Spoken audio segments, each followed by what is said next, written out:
ಪ್ರಾರ್ಥನೆ ಮಾಡೋಣ. ನಮ್ಮ ದೇವರೇ, ನಮ್ಮ ಕಣ್ಣುಗಳನ್ನು ತೆರೆ, ಆಗ ನಿನ್ನ ವಾಕ್ಯದ ಗೂಢಾರ್ಥಗಳನ್ನು ಕಂಡುಕೊಳ್ಳುವೆವು. ನಮ್ಮ ದೇವರೇ, ನಮ್ಮ ಕಿವಿಗಳನ್ನು ತೆರೆ, ಆಗ ನಿನ್ನ ವಾಕ್ಯದ ಗೂಢಾರ್ಥವನ್ನು ಗ್ರಹಿಸಿಕೊಳ್ಳುವೆವು.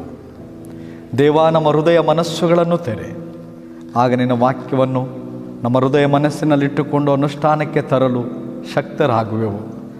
ದೇವ, ಆ ಮೂಲಕವಾಗಿ ನಿನ್ನ ಒಂದೇ ನಾಮದ ಮಹಿಮೆಗಾಗಿ ಜೀವಿಸುವಂತೆ ನಿನ್ನ ವಾಕ್ಯ ಧ್ಯಾನದ ಮೂಲಕ ನಮ್ಮೆಲ್ಲರನ್ನ ಬಲಪಡಿಸು. ನಿನ್ನ ಆತ್ಮನ ಸಹಾಯವನ್ನೇ ಹಾತುಕೊಂಡು ಯೇಸುವಿನ ನಾಮದಲ್ಲಿ ಪ್ರಾರ್ಥಿಸಿಕೊಳ್ಳುತ್ತೇವೆ, ಆಮೇನ್. ಕ್ರಿಸ್ತನಲ್ಲಿ ಪ್ರೀತಿಯ ದೇವಜನರೇ, ನಿಮ್ಮೆಲ್ಲರಿಗೆ ನನ್ನ ನಮಸ್ಕಾರಗಳು. ಈ ದಿನದ ಧ್ಯಾನದ ಪ್ರಸ್ತಾಪ ನಂಬಿಕೆಯ ಕುರಿತು ಯೇಸುವಿನ ಬೋಧನೆ. ನೇಮಕಗೊಂಡಿರುವ ದೇವರ ವಾಕ್ಯದ ಮಾತು ಶ್ರೀ ಲೂಕನು ಬರೆದ ಸುವಾರ್ತೆ 17ನೇ ಅಧ್ಯಾಯ 5 ಮತ್ತು 6ನೇ ವಚನ. ನಂಬಿಕೆಯ ಮಹತ್ವದ ವರ್ಣನೆ. ಅಪೋಸ್ತಲರು ಸ್ವಾಮಿಗೆ ನಮ್ಮ ನಂಬಿಕೆಯನ್ನು ಹೆಚ್ಚಿಸು ಎಂದು ಹೇಳಲು ಸ್ವಾಮಿಯು, ಸಾಸಿವೆ ಕಾಳಿನಷ್ಟು ನಂಬಿಕೆ ನಿಮಗಿದ್ದರೆ ನೀವು ಈ ಅತ್ತಿ ಮರಕ್ಕೆ ನೀನು ಬೇರು ಸಹಿತ ಕಿತ್ತುಕೊಂಡು ಹೋಗಿ ಸಮುದ್ರದಲ್ಲಿ ನಾಟಿಕೋ ಎಂದು ಹೇಳಿದರು, ಅದು ನಿಮ್ಮ ಮಾತನ್ನು ಕೇಳುವುದು ಎಂಬುವಂಥದ್ದೇ. ನಂಬಿಕೆಯಲ್ಲಿ 2 ವಿಧ, ಅಬ್ಜೆಕ್ಟಿವ್ ಫೇತ್ ಮತ್ತು ಸಬ್ಜೆಕ್ಟಿವ್ ಫೇತ್. ಅಬ್ಜೆಕ್ಟಿವ್ ಫೇತ್ ಅಂದರೆ ಪಂಚೇಂದ್ರಿಯಗಳ ಮೂಲಕ ಅನುಭವದಲ್ಲಿ ಬರುವ ನಂಬಿಕೆ. ಕಣ್ಣು ರೂಪವನ್ನು, ಕಿವಿ ಶಬ್ದವನ್ನು, ಚರ್ಮ ಸ್ಪರ್ಶವನ್ನು, ನಾಲಿಗೆ ರುಚಿಯನ್ನು ತಿಳಿಸಿ ವಸ್ತು ಸ್ಥಿತಿಯನ್ನು ಅನುಭವಕ್ಕೆ ತಂದು ನಂಬಿಕೆಯನ್ನು ಹುಟ್ಟಿಸುತ್ತದೆ. ಸಬ್ಜೆಕ್ಟಿವ್ ಫೇತ್ ಅಂದರೆ ಇಲ್ಲಿ ಇಂದ್ರಿಯಾತೀತ, ಅಂದರೆ ಇಲ್ಲಿ ಅನುಭವ ಅವಶ್ಯವಿಲ್ಲ. ಇವು ಇಂದ್ರಿಯ ಜನ್ಯವಲ್ಲ, ಸ್ವಭಾವಜನ್ಯ.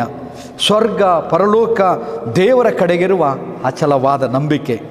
ಬೈಬಲ್ನಲ್ಲಿ ನಂಬಿಕೆಗೆ ಫೇತ್, ಬಿಲೀವ್, ಟ್ರಸ್ಟ್, ಹೋಪ್ ಎಂಬ ಪದಗಳು ಉಪಯೋಗವಾಗಿವೆ.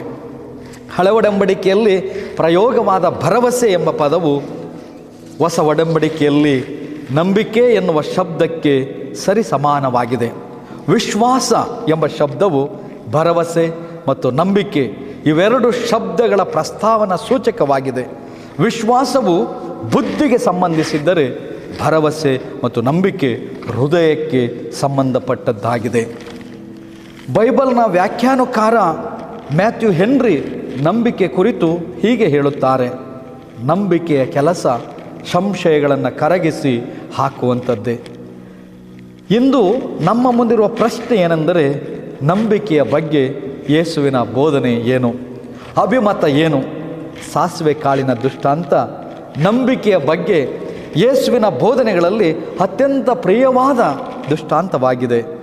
ಯೇಸುವಿನ ಈ ಮಾತಿನಿಂದ ಬೀಜದಷ್ಟು, ಕಾಳಿನಷ್ಟು ಒಂದು ಚಿಕ್ಕ ನಂಬಿಕೆ ಇದ್ದರೆ ಸಾಕು, ಅದರ ಪವರೇ ಬೇರೆ ಎಂದು ಹೆಚ್ಚಳ ಪಡುವವರು ನಮ್ಮಲ್ಲಿದ್ದಾರೆ.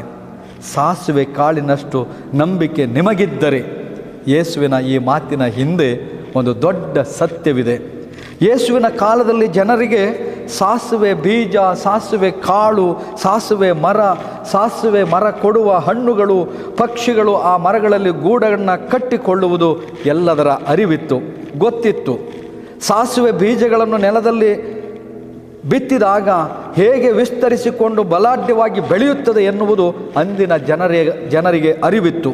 ಅಂದರೆ ಯೇಸು ಸಾಸಿವೆ ಬೀಜಗಳು ಸಣ್ಣದು ಎಂಬ ಗಾತ್ರದ ಬಗ್ಗೆ ಆಗಲಿ, ಅದರ ಆಕಾರ ವಿನ್ಯಾಸದ ಬಗ್ಗೆ ಆಗಲಿ ಗಮನ ಸೆಳೆಯುತ್ತಿಲ್ಲ.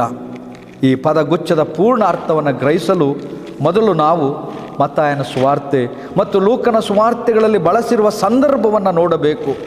ಮತ್ತಾಯನ ಸುವಾರ್ತೆ 17:20ನೇ ವಚನದಲ್ಲಿ ಒಬ್ಬ ಮಗನು ಮೂರ್ಛಾ ರೋಗದಿಂದ ನರಳುತ್ತಿರುತ್ತಾನೆ. ಆಗಾಗ್ಗೆ ನೀರಿನಲ್ಲಿ, ಬೆಂಕಿಯಲ್ಲಿ ಬೀಳುತ್ತಿರುತ್ತಾನೆ. ಆ ಮಗನ ತಂದೆ ಅವನನ್ನು ಶಿಷ್ಯರ ಬಳಿಗೆ ಕರೆದುಕೊಂಡು ಬರುತ್ತಾನೆ. ಆದರೆ ಶಿಷ್ಯರಿಂದ ಅವನನ್ನು ಗುಣಪಡಿಸುವುದಕ್ಕೆ ಆಗದೆ ಹೋಯಿತು. ಆಗ ಆ ತಂದೆ ಮಗನನ್ನು ಯೇಸುವಿನ ಬಳಿಗೆ ಕರ್ಕೊಂಡು ಬಂದಾಗ ಯೇಸು ಅವನನ್ನು ಗದರಿಸಿದನು. ದೆವ್ವ ಅವನನ್ನು ಬಿಟ್ಟು ಹೋಯಿತು. ಆ ಕ್ಷಣವೇ ಆ ಹುಡುಗನಿಗೆ ಸ್ವಸ್ಥವಾಯಿತು. ಆಗ ಶಿಷ್ಯರು ಏಕಾಂತವಾಗಿ ಯೇಸುವಿನ ಬಳಿಗೆ ಬಂದು, ನಮ್ಮಿಂದ ಯಾಕೆ ಆಗಲಿಲ್ಲ ಎಂದು ಕೇಳಿದಾಗ ಯೇಸು, ನಿಮ್ಮ ನಂಬಿಕೆ ಕಡಿಮೆಯಾಗಿರುವುದರಿಂದಲೇ ಆಗಲಿಲ್ಲ. ನಿಮಗೆ ಸತ್ಯವಾಗಿ ಹೇಳುತ್ತೇನೆ, ಸಾಸಿವೆ ಕಾಳಷ್ಟು ನಂಬಿಕೆ ನಿಮಗೆ ಇರುವುದಾದರೆ ನೀವು ಈ ಬೆಟ್ಟಕ್ಕೆ ಇಲ್ಲಿಂದ ಅಲ್ಲಿಗೆ ಹೋಗು ಎಂದು ಹೇಳಿದರು, ಅದು ಹೋಗುವುದು, ಮತ್ತು ನಿಮ್ಮ ಕೈಯಿಂದಾಗದಂಥದ್ದು ಒಂದೂ ಇರುವುದಿಲ್ಲ ಅಂದನು. ಸಾಸಿವೆ ಕಾಳಿನಷ್ಟು ನಂಬಿಕೆ ನಿಮಗಿರುವುದಾದರೆ ಎಂಬ ಮಾತನ್ನು ಯೇಸು ಹೇಳುತ್ತಾನೆ. ಲೂಕನ ಸುವಾರ್ತೆ 17:6 ನಾವು ಪ್ರಾರಂಭದಲ್ಲಿಯೇ ಓದಿ ಕೇಳಿಸಿಕೊಂಡಿದ್ದೇವೆ. ಈ ಭಾಗವನ್ನು ನಾವು ಗಮನಿಸುವಾಗ, ಒಬ್ಬನು ದಿನಕ್ಕೆ 7 ಸಾರಿ ನನಗೆ ತಪ್ಪು ಮಾಡಿ 7 ಸಾರಿಯೂ ನಿನ್ನ ಕಡೆಗೆ ತಿರುಗಿಕೊಂಡು ನನಗೆ ಪಶ್ಚಾತ್ತಾಪವಾಯಿತು ಎಂದು ಹೇಳಿದರೆ ಅವನಿಗೆ ಕ್ಷಮಿಸು ಎಂದು ಯೇಸು ಹೇಳಿದಾಗ, ಶಿಷ್ಯರು ಸ್ವಾಮಿ ನಮ್ಮ ನಂಬಿಕೆಯನ್ನು ಹೆಚ್ಚಿಸು ಎಂದು ಕೇಳುತ್ತಾರೆ. ಅದಕ್ಕೆ ಯೇಸು ಸ್ವಾಮಿ ಸಾಸಿವೆ ಕಾಳಿನಷ್ಟು ನಂಬಿಕೆ ನಿಮಗಿದ್ದರೆ ಎನ್ನುವ ಮಾತನ್ನು ಅಲ್ಲಿಯೂ ಕೂಡ ಹೇಳುತ್ತಾನೆ. ಮತ್ತಾಯ ಮತ್ತು ಲೂಕ 2 ಭಾಗದಲ್ಲಿಯೂ ಸಾಸಿವೆ ಕಾಳಷ್ಟು ನಂಬಿಕೆ ಎಂದು ಓದುತ್ತೇವೆಯೇ ಹೊರತು ಅದರ ಗಾತ್ರದ ಬಗ್ಗೆ ಓದುವುದಿಲ್ಲ, ಅಥವಾ ಅದರ ಸಮಾನ ಪದವು 2 ಸುವಾರ್ತೆಗಳ ಮೂಲ ಗ್ರೀಕ್ನಲ್ಲಿಯೂ ಕಂಡು ಬರುವುದಿಲ್ಲ. 2 ಸಂದರ್ಭದಲ್ಲಿಯೂ ಯೇಸು ಸಾಸಿವೆ ಕಾಳಿನಷ್ಟು ನಂಬಿಕೆ ಎಂದು ಸರಳವಾಗಿ ಹೇಳುತ್ತಾನೆ. ನಿಸ್ಸಂದೇಹವಾಗಿ ಸಾಸಿವೆ ಕಾಳಿನ ಗಾತ್ರ ಚಿಕ್ಕದು, ಸಣ್ಣದು ಎನ್ನುವುದು ಎಲ್ಲರ ಮನಸ್ಸಿನಲ್ಲಿದೆ. ಆದರೆ ಯೇಸುವಿನ ಮನಸ್ಸಿನಲ್ಲಿ ಅದರ ಗಾತ್ರಕ್ಕಿಂತ ಹೆಚ್ಚಿನದಿದೆ, ಗಾತ್ರಕ್ಕಿಂತ ಮಹತ್ವವಾದದ್ದಿದೆ. ಯೇಸು ಗಾತ್ರದ ಬಗ್ಗೆ ಮಾತಾಡುವುದಿದ್ದರೆ ಮರಳಿನ ಕಣ, ಧೂಳಿನ ಕಣದ ರೂಪಕವನ್ನು ಬಳಸಬಹುದಿತ್ತು. ಸಾಸಿವೆ ಕಾಳೇ ಇರಲಿ ಅಥವಾ ಯಾವುದೇ ಬೀಜದ ಕಾಳು ಇರಲಿ, ಬೀಜ ಕಾಳು ಅದೊಂದು ಶಕ್ತಿ ಆಗಿದೆ, ಜೀವ ನೀಡುವ ಶಕ್ತಿಯಾಗಿದೆ. ಯೇಸು ಸ್ವಾಮಿ ತನ್ನ ಮರಣವನ್ನು ಮತ್ತು ಪುನರುತ್ಥಾನವನ್ನು ವಿವರಿಸುವಾಗ ಯೋಹಾನ ಸುವಾರ್ತೆ 12ನೇ ಅಧ್ಯಾಯ 24ನೇ ವಚನದಲ್ಲಿ ಯೇಸು ಹೀಗೆ ಹೇಳುತ್ತಾನೆ, ನಿಮಗೆ ನಿಜ ನಿಜವಾಗಿ ಹೇಳುತ್ತೇನೆ, ಗೋಧಿಯ ಕಾಳು ಭೂಮಿಯಲ್ಲಿ ಬಿದ್ದು ಸಾಯದಿದ್ದರೆ ಒಂದೇ ಆಗಿ ಉಳಿಯುವುದು, ಸತ್ತರೆ ಬಹಳ ಫಲ ಕೊಡುವುದು. ಇಲ್ಲಿ ಗಮನಿಸಬೇಕಾದ ಸಂಗತಿಗಳೇನೆಂದರೆ, ಬೀಜ ಕಾಳು ಹೊರನೋಟದಲ್ಲಿ ಸತ್ತಂತೆ ಕಂಡರೂ ಅದು ಜೀವಂತವಾಗಿದೆ. ಮೊಳಕೆ ಒಡೆಯುವ, ಬೆಳೆಯುವ, ಗಿಡವಾಗುವ, ಮರವಾಗುವ, ಫಲ ಕೊಡುವ, ಜೀವ ಕಾಯುವ ಶಕ್ತಿ ಅದರಲ್ಲಿದೆ.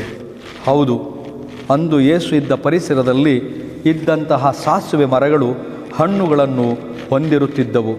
ಆದ್ದರಿಂದ ಪರಿಣಾಮಕಾರಿಯಾದ ನಂಬಿಕೆ ಎಂದರೆ ಜೀವಂತವಾಗಿರುವುದು. ಜೀವಂತವಾಗಿರುವ ನಂಬಿಕೆ, ಫಲ ಕೊಡುವ ನಂಬಿಕೆ, ಜೀವ ಕಾಯುವ ನಂಬಿಕೆ, ಅದು ಕ್ರಿಯೆಗಳನ್ನು ಹೊಂದಿರುವ ನಂಬಿಕೆ. ಯಾಕೋಬ 2:17 ಓದುತ್ತೇವೆ, ಕ್ರಿಯೆಗಳಲ್ಲಿ ಇಲ್ಲದಿದ್ದರೆ ನಂಬಿಕೆಯು ತನ್ನಲ್ಲಿ ಜೀವವಿಲ್ಲದ್ದು. ನಂಬಿಕೆ ಕ್ರಿಯೆಯಲ್ಲಿ ತೋರಿ ಬರಬೇಕು ಎನ್ನುವುದೇ ಇಲ್ಲಿ ಮುಖ್ಯವಾಗಿದೆ. ಮತ್ತಾಯ 7:16 ಯೇಸು ಹೇಳುತ್ತಾನೆ, ಅವರ ಫಲಗಳಿಂದ ಅವರನ್ನು ತಿಳುಕೊಳ್ಳುವಿರಿ. ಯೇಸು ಹೇಳುವ ನಂಬಿಕೆ ಫಲ ಕೊಡುವ, ಫಲ ನೀಡುವ ನಂಬಿಕೆ. ಅಂತಹ ನಂಬಿಕೆ ನಮ್ಮನ್ನು ಗಂಡಾಂತರಕ್ಕೂ ಸಾವಿಗೂ ನಡೆಸಬಹುದು. ಇದರಿಂದ ನಾವು ಆತ್ಮದಲ್ಲಿ ಜೀವಂತರಾಗಿರುತ್ತೇವೆ. ಸಣ್ಣ ಬೀಜ, ಸಣ್ಣ ಕಾಳು ಬಹಳ ಸಸ್ಯವಾಗಿ ದೊಡ್ಡದಾಗಿ ಬೆಳೆಯುತ್ತದೆ. ಯೇಸು ಸ್ವಾಮಿ ಸ್ವತಃ ಮತ್ತಾಯನ ಸುವಾರ್ತೆ 13:31-32 ಈ ಅಂಶವನ್ನು ಹೊತ್ತಿ ಹೇಳಿದ್ದಾನೆ. ಅದೇನೆಂದರೆ, ಪರಲೋಕ ರಾಜ್ಯವು ಸಾಸಿವೆ ಕಾಳಿಗೆ ಹೋಲಿಕೆ ಆಗಿದೆ. ಒಬ್ಬ ಮನುಷ್ಯನು ಅದನ್ನು ತೆಗೆದುಕೊಂಡು ಹೋಗಿ ತನ್ನ ಹೊಲದಲ್ಲಿ ಬಿತ್ತಿದನು. ಅದು ಎಲ್ಲ ಬೀಜಗಳಿಗಿಂತಲೂ ಸಣ್ಣದಾಗಿದೆ. ಬೆಳೆದ ಮೇಲೆ ಕಾಯಿ ಪಲ್ಯ ಗಿಡಗಳಿಗಿಂತ ದೊಡ್ಡದಾಗಿ ಮರವಾಗುತ್ತದೆ. ಹಾರಾಡುವ ಪಕ್ಷಿಗಳು ಬಂದು ಅದರ ಕೊಂಬೆಗಳಲ್ಲಿ ವಾಸ ಮಾಡುತ್ತವೆ. ಸಾಸಿವೆ ಕಾಳಿನ ಈ ರೂಪಕ ಆಕಸ್ಮಿಕವಲ್ಲ.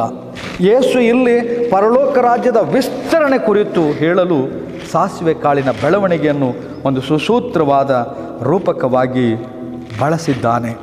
ಮತ್ತಾಯ ಮತ್ತು ಲೂಕ 2 ಸುವಾರ್ತೆಗಳಲ್ಲಿಯೂ 2 ಸನ್ನಿವೇಶಗಳಲ್ಲಿಯೂ ನಂಬಿಕೆಯ ಪರಿಣಾಮಗಳ ಕುರಿತು ಓದುತ್ತೇವೆ. ಮತ್ತಾಯನಲ್ಲಿ ನಂಬಿಕೆಯ ಪರಿಣಾಮ ಏನೆಂದರೆ ಬೆಟ್ಟವನ್ನು ಚಲಿಸುವಂತೆ ಮಾಡುವುದು. ಅಂದರೆ ನಂಬಿಕೆಯು ಅಸಾಧ್ಯವಾದದ್ದನ್ನು ಮಾಡಲು ಬಲಪಡಿಸುತ್ತದೆ. ಯಾಕೆಂದರೆ ದೇವರಿಗೆ ಅಸಾಧ್ಯವಾದದ್ದು ಯಾವುದೂ ಇಲ್ಲ. ಲೂಕನಲ್ಲಿ ನಂಬಿಕೆಯ ಪರಿಣಾಮವೆಂದರೆ ಹತ್ತಿ ಮರವನ್ನು ಬೇರು ಸಮೇತ ಕಿತ್ತು ಸಮುದ್ರದಲ್ಲಿ ನಾಟುವುದು. ಖಂಡಿತವಾಗಿ ಇದು ಅದಕ್ಕಿಂತಲೂ ದೊಡ್ಡ ಅಸಾಧ್ಯ. ಅಬ್ಬರಿಸುವ ಅಲೆಗಳ ಮಧ್ಯದಲ್ಲಿ ಮರವನ್ನು ನೆಡುವುದು ದೊಡ್ಡ ಅಸಾಧ್ಯವೇ ಸರಿ. ಯಾಕೆಂದರೆ ಮರದ ಬೇರುಗಳು ಹಿಡಿಯಲು ಅಲ್ಲಿ ಏನೂ ಇಲ್ಲ, ಅದು ತಕ್ಷಣ ಮುಳುಗಿ ಹಾಳಾಗುತ್ತದೆ. ಆದರೆ ಯೇಸು ಸಾಧ್ಯವೆಂದು ಹೇಳುತ್ತಾನೆ.